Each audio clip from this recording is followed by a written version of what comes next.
Oberyn could recognize a set of siblings speaking silently easily. How many times had he done so with Doran or Elia? He wondered if he had just passed some sort of test. It certainly seemed so. Some, though not all, of the pair's tension had eased. Despite that, their guards remained up in a way unnatural and unhealthy for youths of their ages, and he grieved for all that they had been through. Like his wife, they had been badly damaged by all they had gone through, but in a different way to Lara. It made sense. Lara had needed to act one way to protect herself as much as possible, whilst her siblings had, apparently, been on the run, and needed to act differently to stay alive and together. "My lord husband, I wish to introduce you to my siblings," Lara declared. There was a lightness he had never seen her with wrapped around her, a weight seemingly lifted from her shoulders. Despite how stricken he still felt at the day's events, he was delighted to see it. Arya Stark and Robb Snow of Winterfell. "Robb, Arya, this is my husband, Prince Oberyn Martell of Dorne." "Welcome to Dorne," he smiled at the pair. Though they were not so tense as they had been before Types had apparently decided that she liked him, they still looked tense and wary. These two had been through a great deal, and Oberyn deeply regretted that he had not known they lived. If he had even suspected it, he would have had men searching high and low for them, for their own sakes and as well as for Lara's. "Thank you, Your Highness," Robb Snow said after a moment, keeping one hand tangled into his wolf's shorn coat. He had tully blue eyes and dirty hair, and it looked like it had been moons since he'd had a meal that consisted of more than a slice of bread and cheese, and longer too since he'd had a proper wash. Young Arya was the same, but her own anger was blazing. They both had swords at their hips, and he saw two, much larger, blades strapped to the wolves' sides. Was it possible? He hardly dared to think it, lest his assumption be wrong and Lara upset. "Our wolves eat humans, you know," Arya noted abruptly, glaring at him sullenly. He raised an eyebrow, a mixture of amused and saddened. Amused because she was a girl of 11 name-a-days and threatening him, a famed warrior. Saddened because all he had to do was glance in their eyes and he knew that they had killed before. "Arya!" Lara exclaimed, looking horrified. "You cannot say things like that." "They do not. Not unless they are told to, which they will not be." She glared firmly at her sister, who shrugged indifferently at her sister's chiding. "I was only mentioning it," the younger Stark grumbled in reply. "Can we please get out of this dragged heat? I feel as if I am going to burst into flames. I fear for my kingdom once Oberyn meets you," Oberyn mused. Lara had commented once, looking sad, that his description of his eldest when she was young, reminded her of Arya Stark. He saw what she meant, but his daughter's eyes had never been so resentful and pained, even in the worst of her moods. "But yes, I quite agree. Back to Sunspear, if you would follow me." He scooped Lara up into his arms as he spoke and began carrying her back to the castle, her siblings and the wolves following. "Lara, you are going straight to our rooms, where Caliot will examine you," he informed her briskly, taking care not to jostle her as he carried her. She looked embarrassed by her position, but he did not care. He could see the faint signs of the sun sickness starting in her face, and was anxious to get her into the shade and drinking as quickly as he could. "Oh, but I do not," she began to protest. He cut her off, voice sharper than he usually allowed it to be with his wife. Relief was starting to war properly with anger now as it dawned on him that she had deliberately disobeyed his orders and gone wandering the Shadow City alone and unguarded. He only had a few rules for her, but all of them were for her safety and he expected her to follow them. It was entirely unacceptable for her to endanger herself, and he was getting angry with her now. "Lara, I have spent the past few hours fearing that you were kidnapped or murdered. Do not test me on this, you will go straight to bed and let the Maester look you over." Guilt flashed through her eyes, and a part of him was glad to see it. At least she realized that she had been foolish. Hopefully it would prevent her acting so recklessly again. She whispered softly. "I am sorry, Oberyn. I did not want, I never wanted to frighten anyone." He sighed and would have rubbed his temples were his hands free, feeling the weariness beginning to press in on him. "Later, Lara. Later, we will discuss what happened today. But right now, I just want to hear from Caliot that you and the babe are well." Chapter 22. Lovers' Quarrels and Spousal Decrees. Sunspear, the 27th of April, 299 AC. Elaria. The only time that Elaria had ever felt so frightened was while Oberyn was fighting the mountain. She had been sewing a new dress for Doria to replace the one she had outgrown and gossiping casually with Melorio and some of the princess consort's ladies in waiting when the alarm had sounded. The guards had come running in at full speed, grabbing Elaria and Melorio and half carrying them both to the secure room. Despite trying to keep herself calm for the sake of her panicked and upset daughters, Elaria had nearly swooned in horror when it became obvious that Lara was missing. At least Oberyn had been able to go out and do something. Elaria had been forced to stay behind in the secure room, trying to soothe the children whilst attempting to hide her fear for her pregnant lover at the same time. Horrific scenarios of what might have been happening to the sweet young lady of the north had swirled around Elaria's head the whole time, ranging from her being raped by a criminal to her being abducted by Lannister men, basically the same thing. The news that Lara had been found alive and well and had been taken to her rooms had overwhelmed her and made her start crying in pure relief. She had immediately left, rushing to be at her love's sides. She had still been in tears when she had burst into the chambers to find Oberyn waiting impatiently for news and two sullen and thin children in desperate need of a wash glaring suspiciously at everyone and thing around them. "Oberyn!" Elaria had exclaimed upon arrival. "Is she well? Is the babe? What happened? Where was she?" Oberyn strode over to her and pulled her into his embrace, kissing her deeply. She could sense his lingering anger and panic in the way he gripped her hips as if she were his anchor to sanity.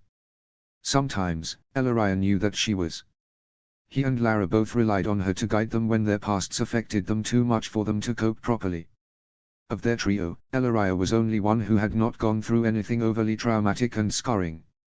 Her worst personal experience had been Lorza's difficult birth, and that was not an uncommon event. It had not overly affected her either. She was pained at not being able to birth any more children for her lovers and herself, but she had 9 wonderful girls with a 10th on the way. Elaria had been blessed not to have suffered any lost children, and she knew that. Oberyn and Lara, however, both had many scars, both on their bodies and their minds. When she had first met her princely lover, Princess Elia had been dead for just over a year. He had yet to claim any of his other children, save for Lena, and he had not been the father he was now. He had alternated between avoiding the child he felt he had stolen from Elia and showering Lena with affection and gifts. Unsurprisingly, she had been growing spoiled and wild from the lack of boundaries. Elaria had initially joined Sunspear's court as a lady for Princess Melorio.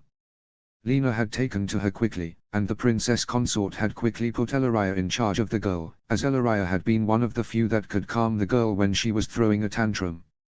That position had of course brought her into contact with the Red Viper, who had been more than a little shocked by a lady scolding him for his parenting abilities. The Water Gardens, the 18th of December, 285 AC. "Your Highness, might I speak with you?" The men sparring in the courtyard stopped their clashing at her call, and the prince approached her with a bemused look. Elaria knew that this was not, perhaps, her best idea. Especially given the fact that everybody knew of Prince Oberyn's instability since the princess' death and those of her children. But she was starting to adore little Lady Lena as her own, and she had been assigned to care for the child. Lena had no mother, and her father was too wrapped up in his grief to pay attention to his child. When he did come to visit her, he showered her in guilt-laced affection and gifts, encouraging bad habits and leaving the child more distraught than she had been before once he had left again. Elaria was not going to stand for it any longer, for Elena's sake. He glanced at her, and Elaria could tell that he didn't recognize her. A year or so ago, like as not he would have flirted with her. But everyone knew that the Viper Prince had not been lying with anyone lately, too busy trying to convince his brother to agree to rebel against the usurper or venting his rage on anybody suicidal enough to agree to spar with him. "I am Elaria Sand of House Euler," she added. "I run Lady Elena's household. I need to speak with you about her." Alarm flashed over his expression and he quickly gave her his full attention. He was a bad father, but she did not doubt that he loved Lena. That was why she had decided to confront him. "Is something wrong with Lena?" he demanded, looking frantic. "Has she been hurt?" Elaria swallowed, reminded herself that this was for Lena's own good. "Yes, my prince, she has," Elaria declared boldly. She hurried to continue before he could say anything more or go running to his daughter's side. You are hurting her. Prince Oberyn recoiled, looking stricken and angry. How dare you? I have never laid a finger on Lena, nor have I so much as raised my voice to her. How dare you? You are failing her as a father. Ellaria snapped. She planted her hands on her hips and glared at him, raising her chin defiantly. You barely come to see her. You see her so little, you could not recognize me despite my being in charge of her household for almost 3 moons now. When you do come, all you do is give her gifts and praise without actually giving her any real attention. You stay for less than an hour, then leave for Venus knows how long again. You have not responded to any reports I have sent to you in regards to her education or her health. Are you even reading them? She misses you. She is troubled by her mother's death still, she calls for you when she has nightmares. Yet you do not come. So yes, Your Highness, I dare to say that you are hurting your daughter. I dare because 'tis true. The prince stared at her. His eyes were wide with shock and his face pale and stunned. His sparring companion, Sir Aaron Corgyle, she now recognized, also looked at her in shock for her harsh words to the prince. Ellaria wondered when the last time someone had spoken to him in such a manner was. Everyone had been treating him like glass since Princess Elia's death. Perhaps what he really needed to heal was to be reminded that he might have lost a beloved sister, but that did not mean he had lost everyone. I know that you are grieving, my prince, she continued more gently. Princess Elia's death and those of her babes were horrific tragedies. And I know that Lady Lena looks very much like your sister and the resemblance must hurt you. But do not punish your daughter for the lion's actions. The princess was a compassionate woman who loved her family, she would not want it. He exhaled shakily, running a hand through his curls and swallowing before he straightened, looking resolved. Thank you, Lady Sand, he murmured after a moment. I deserved that. My apologies for my initial reaction. You are entirely correct. I never meant to. He paused and swallowed again, closing his eyes briefly. I never meant to hurt Lena. That was the last thing I ever wanted to do, please believe me on that. I do, Ellaria assured him. In spite of her anger towards him for his neglect of her charge, Ellaria felt sympathy for him.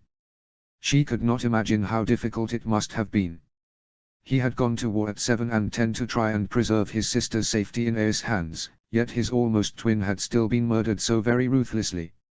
And the ones who had spat on the corpses of her children had climbed onto the Iron Throne by wading through Martell blood. Then he had suddenly gained custody of his traumatized daughter without warning, and Prince Doran was yet to recover from the leg injury he had received during the war, leaving Prince Oberyn to travel around for the various duties of his family when needed. He was only recently turned 20 nowadays. It was a great deal for one young man to deal with. You said that Lena is still having nightmares, he asked. I did not realize. She calls for me. Ellaria confirmed with a nod, making him flinch slightly, wearing a look of guilt. She calls for her papa. Also for Ned and Arthur, perhaps Arthur, but I cannot say whom they are. The men who saved her, he replied hoarsely, running a hand through his hair again. I will do better, he promised. I swear. I will go to see her right now. She is having lessons right now, Ellaria informed him.